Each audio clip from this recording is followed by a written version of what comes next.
Hi, today's good person to know is Ashish Thakkar. He's founder and managing director of Mara Group and Mara Foundation.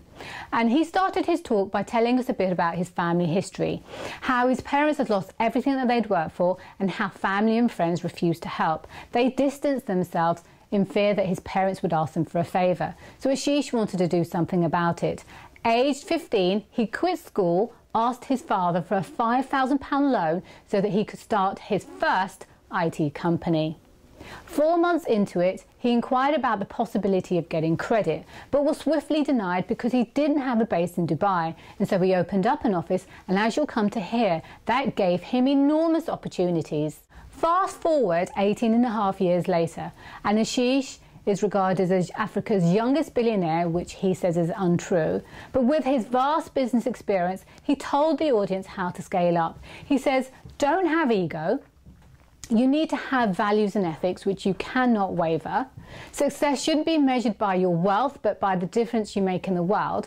To think differently. He also said it's about getting the best of global with the best of local, to be institutional but remaining entrepreneurial, and doing well and doing good at the same time. So I really hope you enjoy this video. I thought Ashish was absolutely inspirational. Thank you for watching. My father's family moved to Uganda in 1890. So I'm a fourth generation African.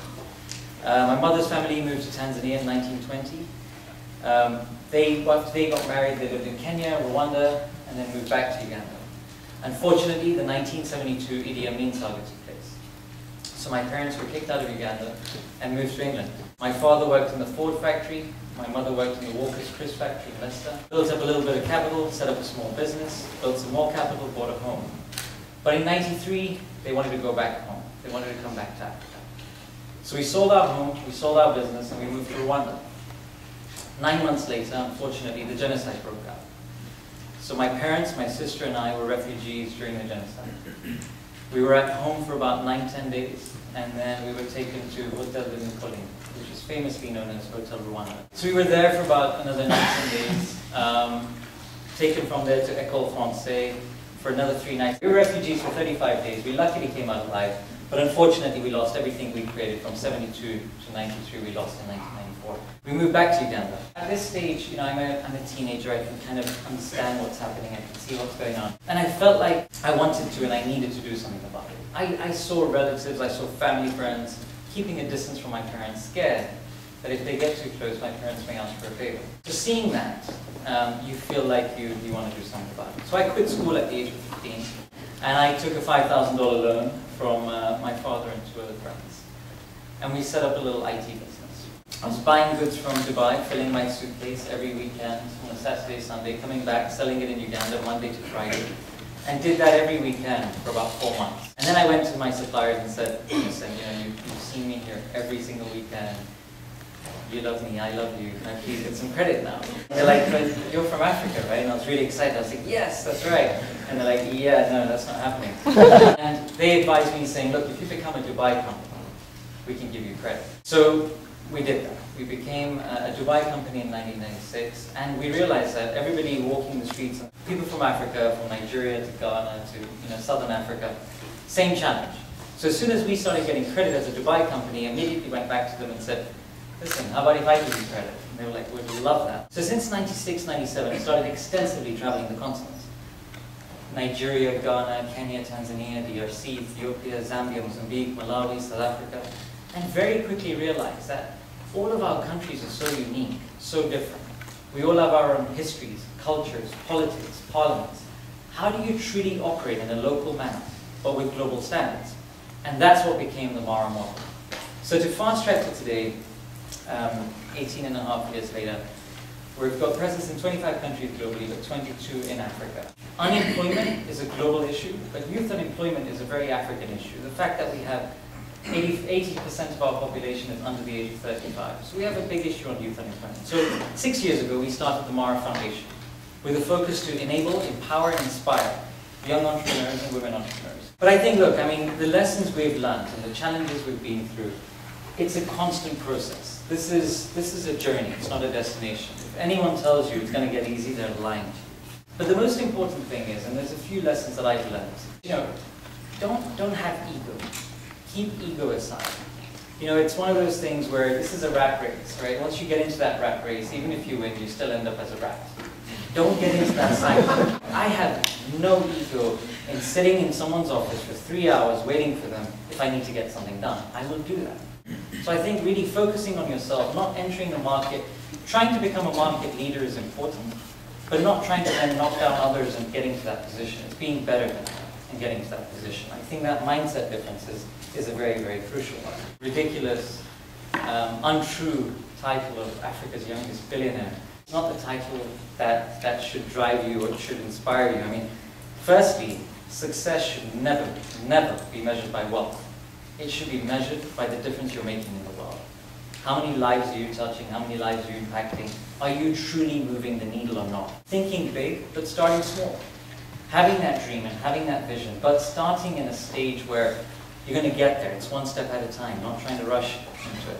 I'm a hypocrite saying this because I rush everything I do. Scalability is just so crucial. How do you truly become larger? I mean, Mara started off as a single country operation, and then we started thinking broader and started thinking, how do we become an East African business? And now we've truly become an African business. But now it's like, how do we as an African business become global is our next big thing. Values and ethics, crucial.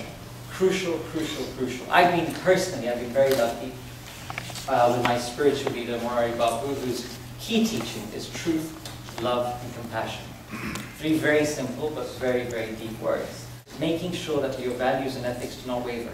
There's always going to be opportunities to cut short, have quick shortcuts and get there quickly.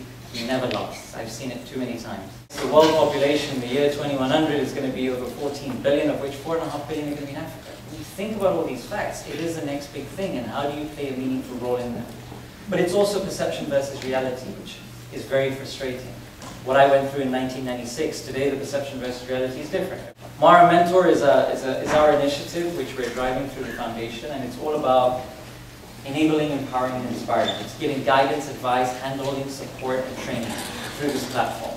It's available on all app stores, so please download it right now. It's an awesome thing, and please help us give back and make that inspirational change. There's so much we need to do. And when you're doing business, I think it's so important to just think differently. Don't try and copy and paste. Don't try and copy and paste what's happening. When my partner, Bob Diamond, and I met 2 years ago, and we set up 15 months ago AtlasMara, which is our bank in Africa. The combination of buying banks and making a difference was obviously always a part of the plan, but our vision is to become a positive, disruptive force in line with public policy. When you think about Africa, 11% of our continent has banking penetration, yet 80% of our population has mobile phones. We created mobile money. Bob and I met through our foundations, the Mara Foundation and the Diamond Family Foundation. And we promised ourselves that we're going to be giving a percentage of our personal returns to our respective foundations, and that will genuinely do good. So it's doing it differently, getting into an industry which is so old and so traditional, but breaking that boundary. Our theme in Mara, and in AtlasMara, and in our companies in general, are 3 things. It's being the best, getting the best of global, but combining it with the best of local. So truly being global, but truly operating local. At the same time, it's being extremely institutional, putting in the right institutional framework, but remaining extremely entrepreneurial. So that institutional, entrepreneurial blend. And lastly, and most importantly, is genuinely doing good and doing well at the same time. I think sometimes it's unfortunately the other way around, where people want to do well first, and then promise to do good, and sometimes forget about it. And therefore, if you genuinely do good, you will make a difference, and you will do extremely well. Our time. This is our time. The technology today, the revolution, the disruption that's taking place, we're right in the center of it. It's our generation's time. It's ours to mess up. I thought Ashish was brilliant. He flew in especially to give that talk. And what I really enjoyed about it was his history, how he sacrificed his education so that he could help his parents. And now, through his foundation, he's helping hundreds of thousands of other people. And he's also sent up Mara Mentor so that he can guide other entrepreneurs into doing well. So I hope you enjoy this video. Please subscribe to see more, and thank you for watching.